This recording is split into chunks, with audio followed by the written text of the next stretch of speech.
Hi, thanks for joining me on Wilderness with Amani. For the first time, I'm going to fish Hat Creek. And I drove about 2 hours and 45 minutes from the Reno area to get here, so it's already like 9:30, 9:45. So, which is kind of nice because it's already in the low 30s. It's not so cold, so it should be pretty good. I'd never seen this river. I just looked at a map and looked at the regulations, found that this was the special regulation part of the river. That's where I like to fish when it's barbless all year, catch and release. Odds are for some bigger fish. And then I just Googled Hat Creek Park, and that's where I am.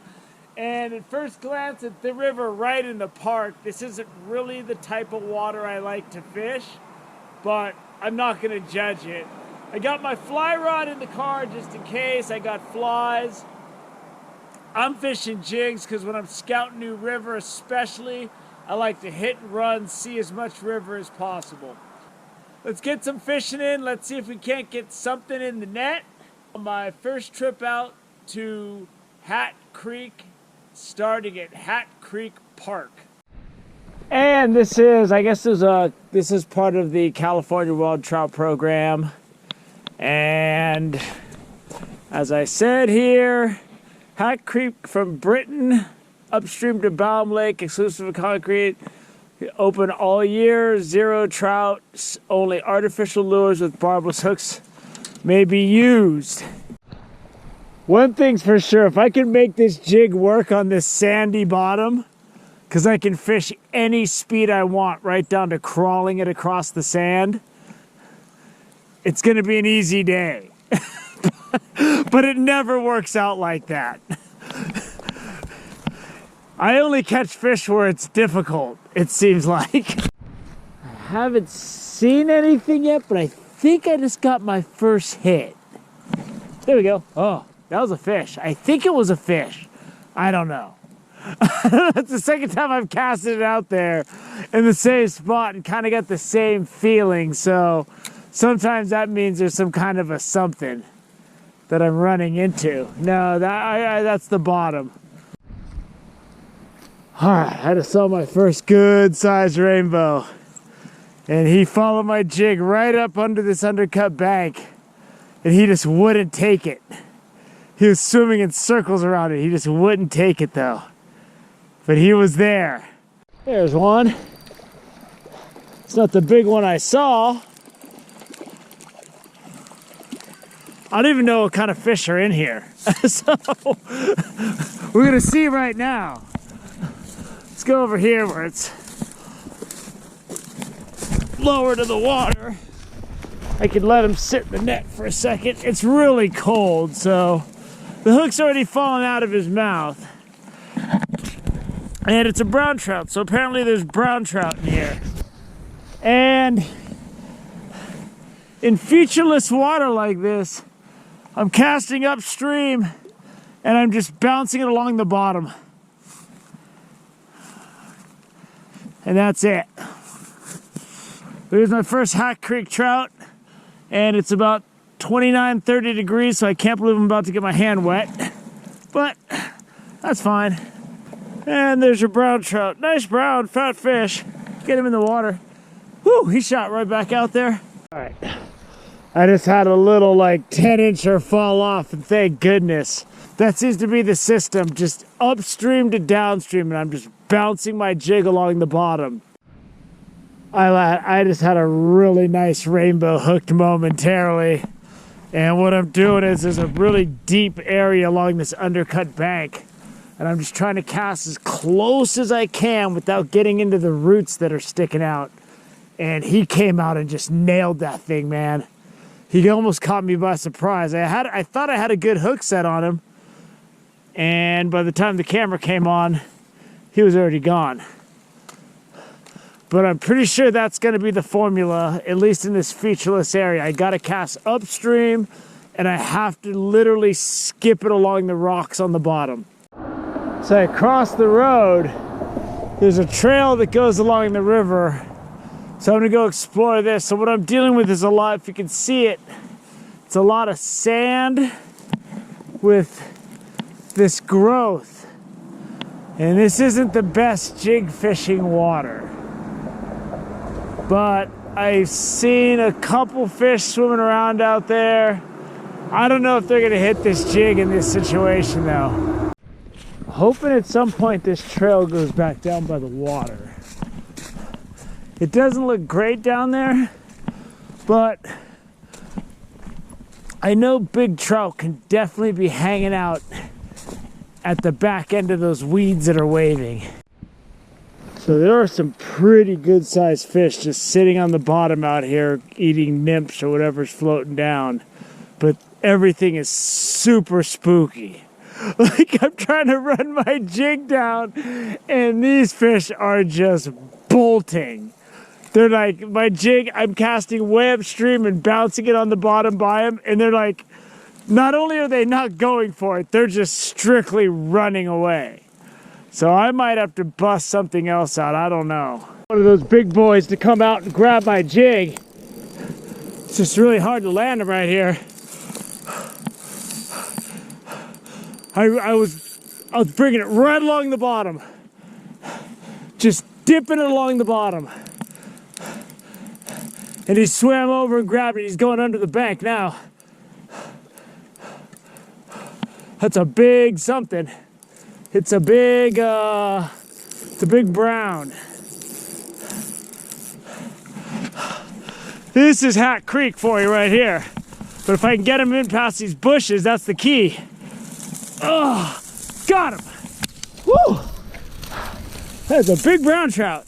But if I can get over to this water over here and let him sit in there for a while and just rest, that'll be the best thing for him. And then we can take a look at him really quick and I'll let him go. It's a big brown though. It's a no joke brown. So I'm just gonna hoist him up, show him to you, and then I'm gonna let him go with the net because I can't even reach the water. It's ice cold. I'm gonna show him to you really quick and then I'm gonna put him back in and let him rest. He's got really dark colors. That's a big brown trout though. Good fish.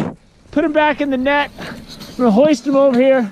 I'm just gonna let him sit here until he thrashes. As you can see, he's thrashing around now. See him? And that's what these long handle nets do. If you don't got this long handle net and you're fishing from shore, you're not gonna be able to land this fish and release him successfully. But now that I got him in here, he's good to go. I can just dip my net and he's gonna swim out. There he goes. He's back in the river and it's good. He swam right under this undercut bank. When I first saw this water, I didn't even know if jigs were gonna work here. I haven't been fishing with jigs that long in rivers, only like 4 years. And after I saw a couple of those nice fish sitting on the bottom and I tried to swim my jig past them and they just darted away, I thought I might be in trouble and in for a long day. But after seeing how aggressively that fish went for it, I think I got a good chance of getting at least one more in the net. I just had a nice rainbow hit it and come off. I was late on the hook set. One thing's clear here, you can't cast anywhere near the fish. It's gotta be like way past them, and then you gotta use the current to swim it right by them. If you try to cast near them, they're never gonna bite and they're probably gonna dart away. I can't see because the sun's right in my face. So I just have to go by when I detect the strike, you just gotta be quick. And I've observed that if you don't get it right past the fish, they're not gonna swim even 5 feet for it. I mean, that's just what's going on here. So if you've never fished jigs before, this might not be the easiest place to go because this is really hard for even me. And I fish jigs all the time. Man, these wild fish fight hard. This guy picked it up right off the bottom. He's not that big, but the water's moving. You can't tell, but it's moving pretty good.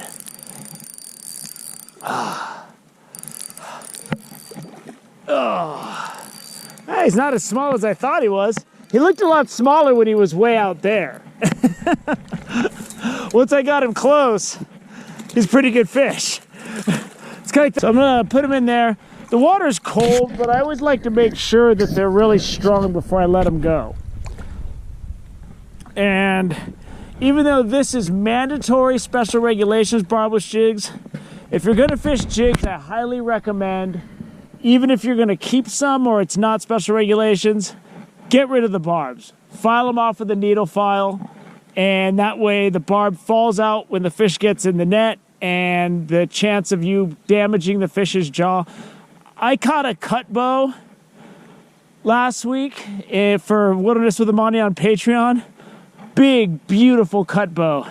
And he was missing the outer part of his jaw on one side because that section of the truckee is only barbless during the winter. During the regular trout season, it's just artificial lures. So it looks like somebody was fly fishing or fishing with lures that had a barb, and it must have tore that fish's jaw up. And it's a bummer to see that, man. Get my hands wet, hold them up momentarily, get him back in the water. It's a good brown. Beautiful fish. These browns have these weird coloring on them. It looks like there's mud on them. Have these speckles. I faintly saw a big shadow following my jig out there. And it was big. It looked like a torpedo out there. And I'm throwing it. Without this jig, I couldn't even reach where that fish is. Let's see if I can get him to pick it up. I mean, I'm fishing this so slow on the bottom. Oh, I saw the torpedo. The torpedo remains in the river. This grassy stuff is all flooded out. So I'm using my net handle as a probe, making sure I don't fall into some chasm of 5-foot water because the water's kind of deep. All right, here this section has green stuff on the bottom.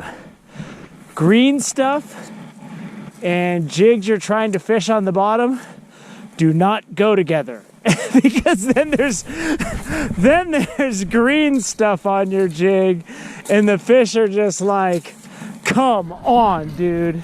Hook this guy before he got into that green section. I got him in the gravel section. Oh man, he's going down on me. He's downstream on me. Come on, buddy. You can't tell, man, but this water's moving really good. And I think that's the only reason this is working out for me. But now the fish is heading back upstream, so he's doing me a solid. Because when he swam straight downstream, I was just like, come on, dude. And it's another brown. And so far, it's just the browns I'm hitting. But they're nice browns, man.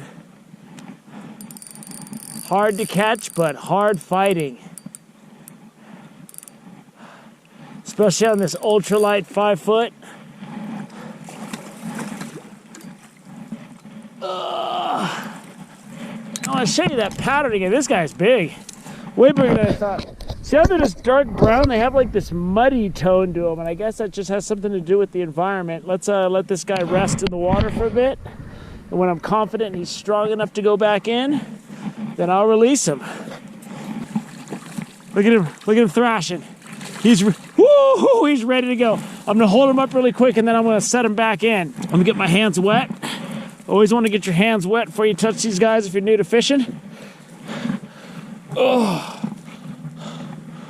There we go. That's a nice brown, man. This is the first good couple hours on the Hat Creek for me. Crap, now I gotta get out of here. See, if you look at where my net is just sinking, it's deep water between these tufts of grass, and you gotta land right in the middle or else it's air, and you go straight down. It's like when you're trying to throw a baseball at those things at the fair that have the fuzzy stuff around the outsides so it looks bigger than it is. That's kind of like this.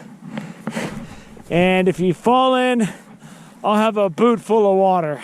Fortunately, this green stuff on the bottom isn't the kind of green stuff that gets stuck on your line. So I'm able to skip my jig right on top of it. And since they're not going to chase it if it's not on the bottom, that is ideal to having some chance of success. Ooh, I just lost him. Had another nice one. Darn it. All right. There's fish, and they're hitting.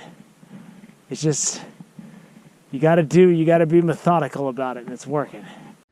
I've seen some choice undercut banks and some grass, but it's really hard to get to it without spooking them.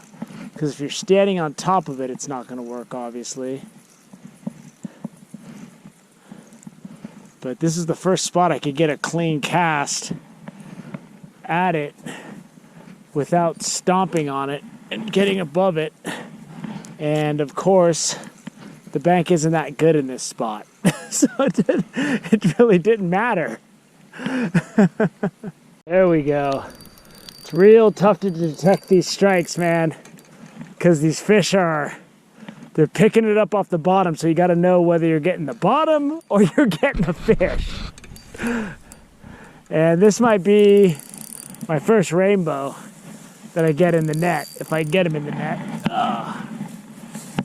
Oh, there he is. He's all wrapped up in my line. I can see the jig in his mouth, but it looks like he spun around a bunch of times. He got all wrapped up. It's a beautiful rainbow. It's kind of like the one I lost earlier. Oh, that jig is barely, oh, okay. He unwrapped himself. Now he's gonna start fighting crap. If I'm gonna get him, I gotta get him now. It's a nice, oh, he's got some scarring on the top of his head. He's got an infection. He's not doing so good. Oh, there we go. He's got an infection on the tip of his snout. It's a nice trout, and he was fighting good. There's a skunk around here somewhere, a skunk den. It stinks. So I don't know, this tip tends to turn into bigger infection over time. I'm gonna show him to you, and then I'm gonna drop him back down, because I'm like 2 feet above the water everywhere I'm fishing. It's a big rainbow, but there's that infection on top of his head. It's not horrible, but it's definitely not going to help him. I'm going to let him sit in the net for a minute more. He swam right under the undercut bank. But this is some tricky fishing, but it's good, man. What you can't see is I'm holding my rod almost straight up and down when I'm retrieving. Because with this short 5-foot rod, I can't keep my stuff up out of the bottom. I need it to be on the bottom, but I need it to be able to skip along the bottom. And so when I cast out, right now I'm holding my rod almost straight up and down. Almost straight up and down. There's some good fish in this section. Whew. Now that I'm in a section where it seems to have a little bit more current. And these fish are just picking it up off the bottom, and they're hard fighting, man. These wild trout, they really go good. And this must be where the rainbows are hanging out, because it's another rainbow. And he's fat. He's fat. All right, I barely got this thing. That jig is hanging out of his mouth like a cigar. Oh my goodness. Got him though.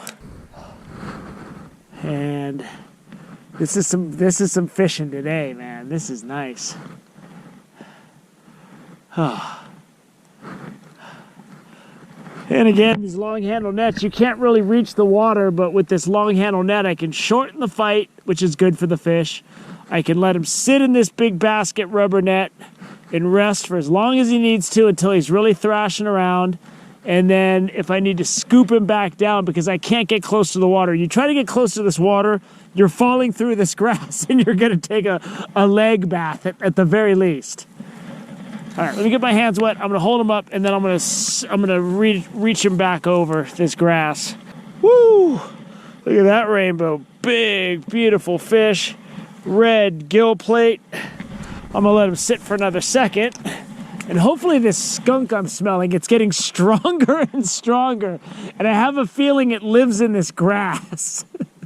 And two things I know about skunks are you don't want to get sprayed and you don't want to get bit because they have a lot of rabies going on with skunks. I'm not a fan of rabies or rabies shots. Get this guy back in. He's gone. Woo! Man, the fishing here has been good today. I've only been fishing for a few hours. I'm gonna be able to go look at the upper section of the pit after this. So now I figured out why those rainbows were sitting right there. It's really shallow right here, right above where I caught those two rainbows. So they must be right in that transition zone. Because I'm getting a little hung up here. I got hung up on it a couple times and there's some wood and stuff. So I'm gonna move up a little bit. I think it gets a little deeper right up here. If you can find those depressions in this shallow water, like right here, there's a bunch of weeds. And you know there's big fish sitting in those weeds. The thing is, can you get them out of the weeds? That's the question. So, I don't know. I don't know if I have the skill to get the fish out of these weeds. I stopped back at some of the water that I fished earlier and didn't get anything because now I've kind of evolved already. Evolution comes fast on a river with me. And I did what I was doing as I figured things out. And right where I caught nothing, I caught something. And I don't know if you can see it. You see how the jig's just barely in their mouth? The thing I like about rainbows is they usually don't jump as much as the browns, because when they jump with the barbless jig, they tend to come off really easy. I mean, look at, he's already fighting his way through the net. But that's my test. I want to make sure they're really fighting and thrashing in the net before they go. It's not so important when it's 20 degrees, 18 degrees at night. It's more important when the water gets warm. That's when you really got to let them rest a long time. Sometimes I'll let them rest 10, 15 minutes if that's what it takes to get them back into the point where I can let them go and I can be confident they're going to make it. Get my hands wet, show you this guy really quick, and then I'm going to put him back in. The fish in this river have strange markings. Like the browns and the rainbows, they have these brown specks all over them, and it looks like they're dirty. They're dirty fish. And I'll let him sit there again. See, he's thrashing. And then you can just let him go, and he's just gonna look at him go. Oh man, he shot right along that bank. But this weird brown specks are strange.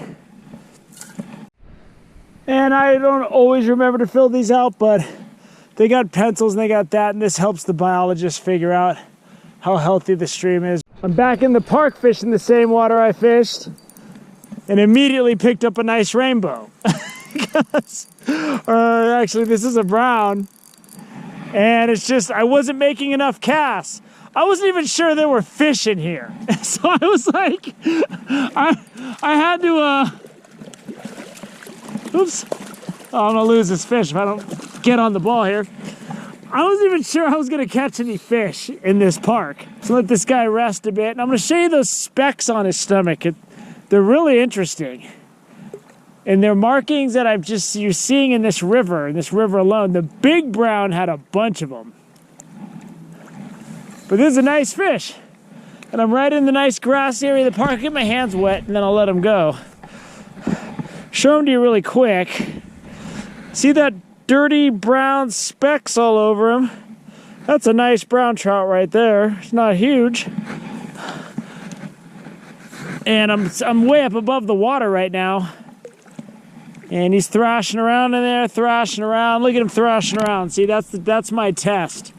And if you can let him sit in this rubber net and there's currents going, even if the water's warmer, it's really good for the fish. Oh, he went right into those roots. So as I said, I'm doing the same thing I was doing earlier. I just wasn't making a lot of casts. And there's that stick with the grass and there's weeds under the water. I knew it was a dangerous cast, but I just soft tossed it in there It was just jigging it along the bottom, and that brown just picked it up. And that brown was there earlier, you know? And I just didn't have the confidence in the river to know that what I was doing was going to pay off. And it just took me a little bit of time. But that's a nice brown for this park, you know, which tells you there's fish everywhere. You don't always got to go to the best spot. You just got to play your game. You just got to get good at it, and then you got to play your game. So if I told you I knew I was going to have that kind of day when I came out here, my pants would literally be on fire because I'd be lying. I had no idea. And when I saw the water and I wasn't seeing any fish following my jig, wasn't getting any hits when I first started fishing in the park, I was like, this is going to be a struggle to get one fish in the net, let alone all the fish I did. But I've really been practicing on my bottom presentation. And if I came here 2 or 3 years ago with jigs with what I knew, I wouldn't have caught these fish.